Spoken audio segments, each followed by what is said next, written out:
Hello! For today's video, pupunta kami ng Tagbilaran City. At dahil nandito ang aking jowa, siya ang magdadrive.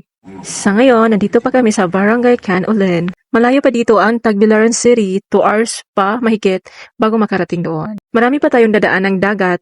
Ang ganda ng panahon, walang ulan, mainit nga lang pero carry na. At ang ganda din ng time na to dahil hindi traffic. Yan yung mga magagandang tourist spot ng Barangay Canulen. Ipininta nila.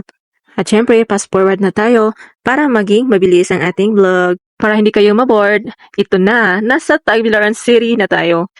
Dahil sa kagutuman, nagpasya kami na mag-stop dito sa Island City Mall para mag-lunch. Dahil nga, fast forward ang vlog natin, tapos na kaming mag-lunch. Ayan.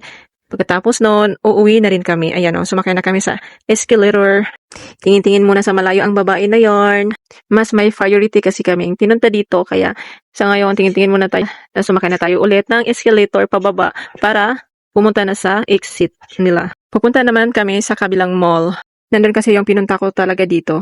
Ayan, nakalabas na ang dalawa na yarn. Papunta na kami sa aming sasakyan. Hindi na malamig dito dahil sobrang init na sa labas. Kaya okay lang naman, at least naarawan din naman tayo minsan, di ba? Lakad muna tayo saglit para pumunta doon sa parking lot.